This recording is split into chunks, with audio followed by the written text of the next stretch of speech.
How have you guys been doing? I lied to myself when I said I would upload every week, but you know, you gotta start somewhere. Also, look at this new location. Isn't this nicer than that like little cramped space in my desk? It also gives you a chance to see my dorm. And did I clean my dorm specifically for this video? Yes. I'm on my summer break now, so I hope to make more of these videos more consistently, but you know, we'll see. So today I'm going to talk about Dark Tourism by Daniel Dingsdale. This is a really easy read. I think if you have just like, I don't know, an hour, some people can finish this in an hour, I bet. Because it's really easy to read. Like, it's just dialogue, it's in a script form, and I like it. And I don't know if it's just me, but because it is purposed as a script, it's just dialogue, and some like descriptions of like how the characters look, very very brief descriptions of how characters look and what they're doing, what like the subtle actions, then I have no choice than to imagine them on the stage. Like, I can't even like imagine them in the settings that they're supposed to be. Like, I don't know, whether it to be like an office or a room. I just imagine them on a stage with like stage props and stage settings. Let me read you the blurb of the book.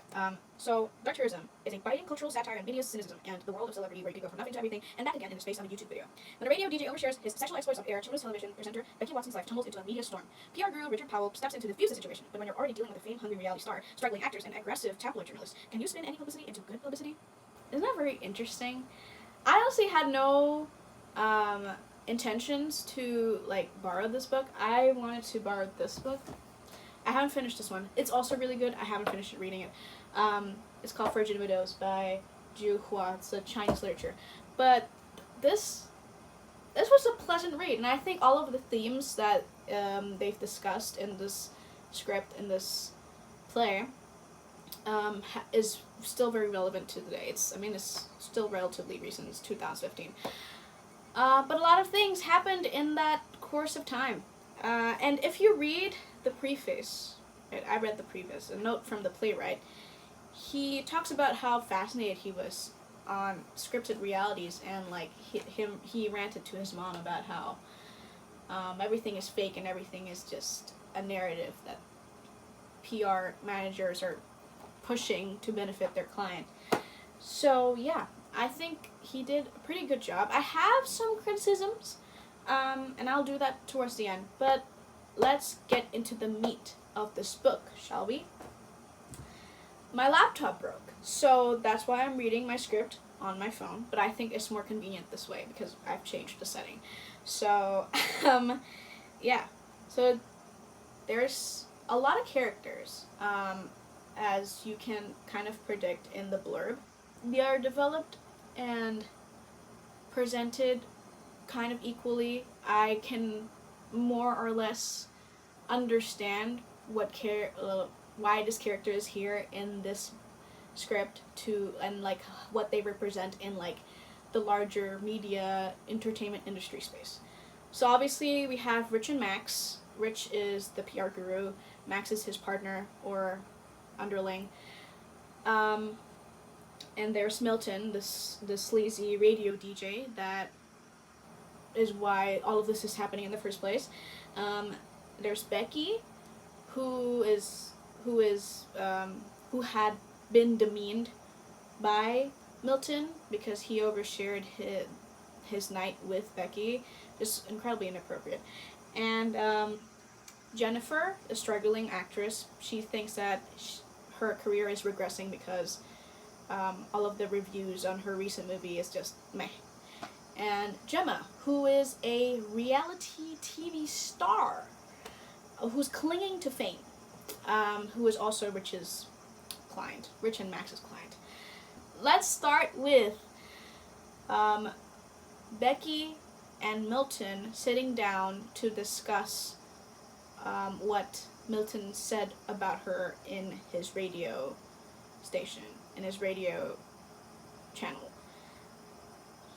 Basically, he is sorry for what he said, and this discussion, this this chance to apologize turns into a tangent about culture, in Becky's opinion, gone too far, and she believes that the culture now, internet culture presumably, is incentivizing more bullies and more people to take advantage of freedom of speech to put others down. So this is Rob, who is Milton's partner. He said, "I'm an equal opportunities offender. I make fun of all people. I don't discriminate." This is Becky. "But not everyone is equal. You're in the position of power, and the joke is always at the expense of the person smaller than you." And then Milt says, "No, you're right. Let's get censoring." A lot of witty lines in this book, which some of them made me cackle. So obviously, Becky is right here. You don't go oversharing about your sexual exploits, demeaning a woman, making fun of how they had intercourse from the back, and popularizing a nickname that is supposed to demean her, supposed to shame her, even though it was a consensual session between two adults. That is still very problematic. It's still very stupid. And obviously she has all the right to get mad. But what I take away from this scene is how Milton is so blissfully unaware of how his role as a white man plays into his defense of freedom of speech. And Becky points this out. Becky says, "You don't care about freedom of speech. You care about your own speech and how you're basically bulletproof in everything you say about other people. So it's not freedom of speech here because again, not everyone's equal. You're in the position of power." So that is very interesting. And after that discussion, seemingly things go well. There was this tangent about culture, but the end point was that Milton apologized and Becky accepted. Right.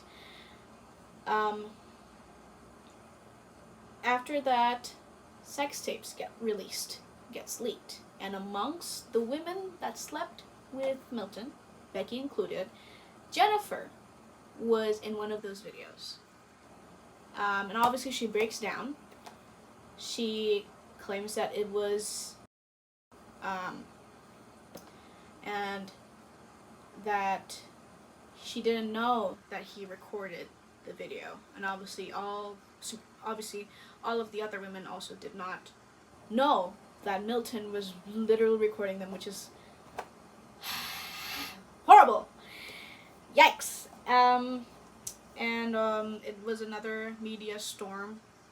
Rich is trying to comfort Jennifer, put her statement out, and now they are dating.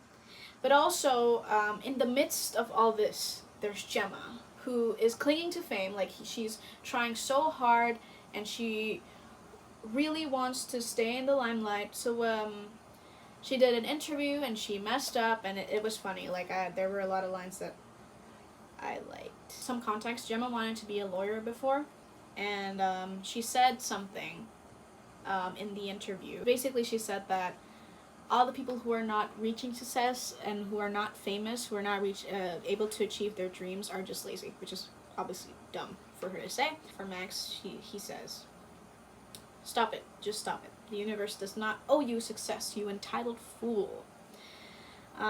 Gemma says, I don't need the universe to do nothing. I can do it on my own. I've been dropped in the deep, and I've had more experience this year than most people have had in 60. Trust me. Max says, "No, you haven't. You've been in a reality show. That's it. There's no grounding. You haven't put in the work yet. You need to build your base, your credentials, pay your dues, and get something lasting. You wouldn't just bowl into court without passing the bar, would you? Just buy a wig, expect no one to notice. It's fine. I'll win the case." Gemma, "If I wanted to be a lawyer, I'd be a lawyer. I don't need a little bit of paper. I just stand in court and have a row. Do you know what I mean? And I bet I would and I bet you I would wipe the floor with any lawyer. And then Max goes on to cursing her. So, obviously she is in a world of her own. But in the end, she gives up and starts listening to Max in order to cling on to her remaining fame, to cling on to public opinion.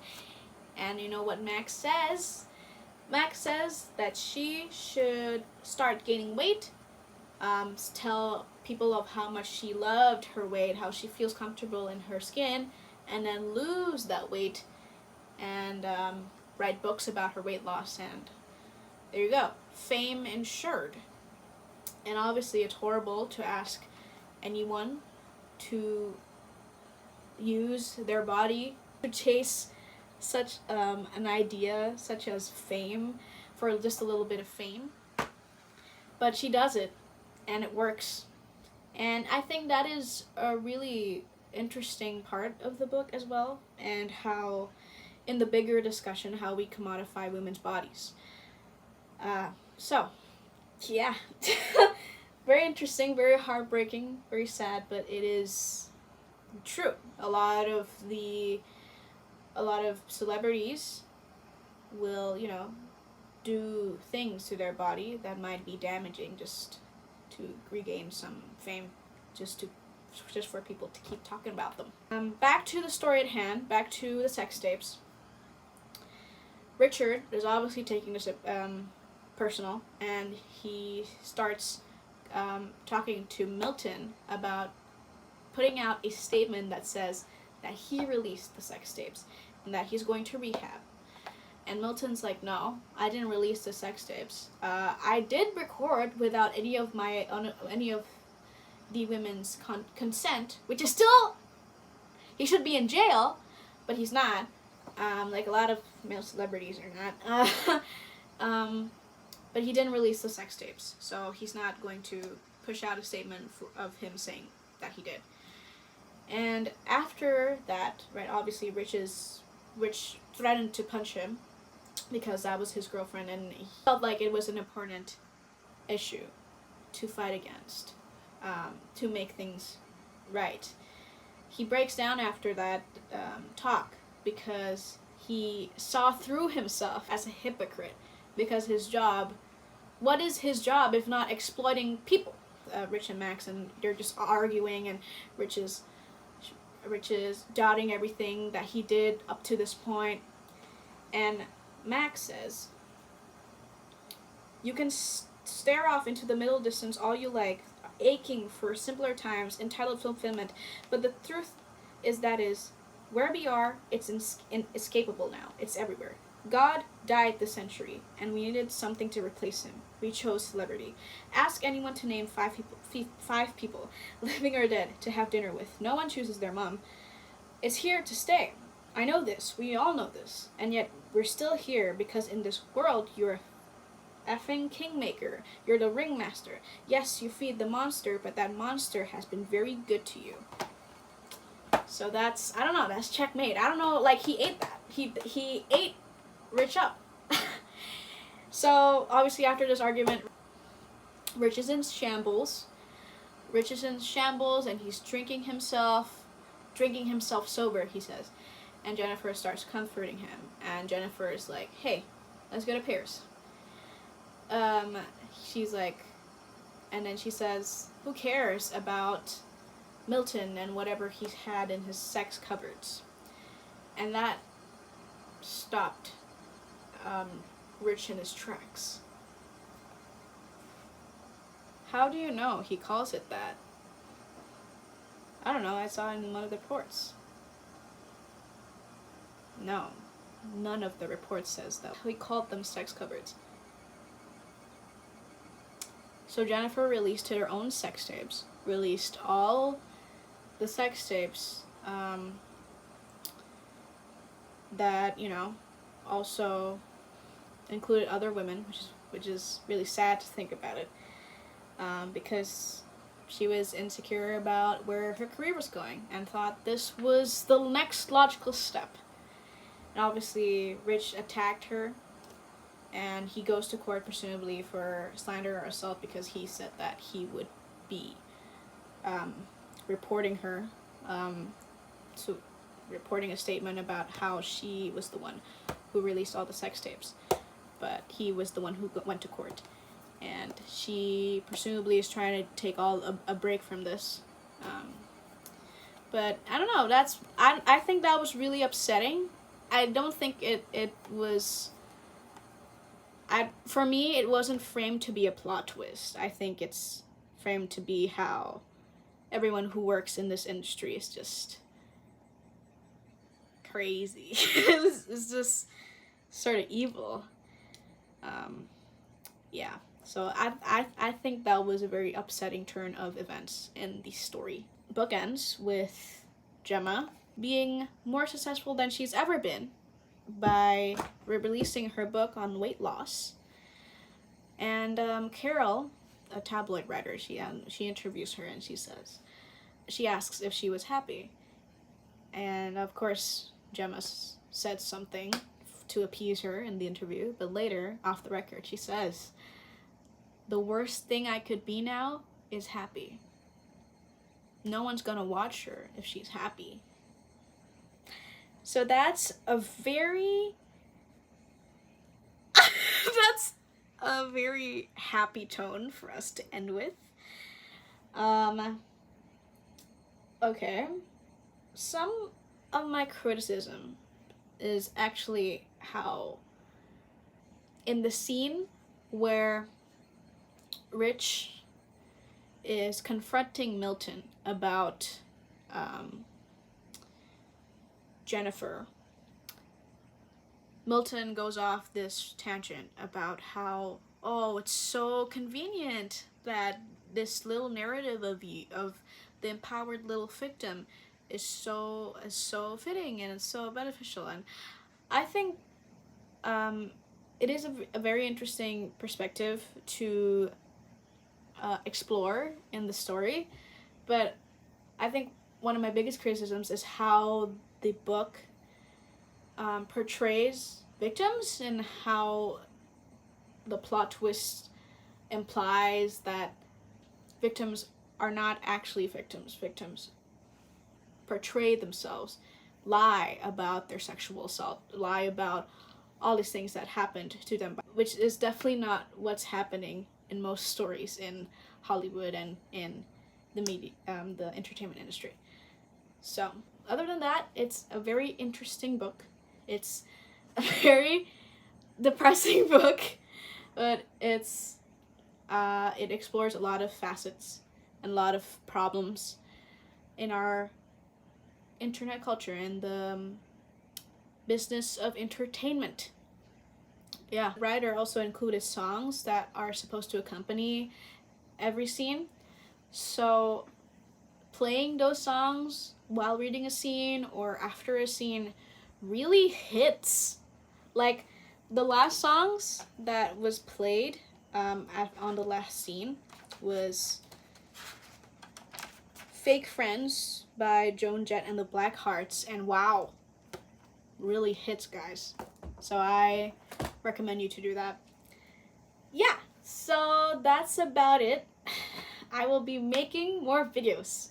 Please pray that I actually keep my promise this time and not disappear for, 3 months. Yeah, that's all I have for now. Have a good day.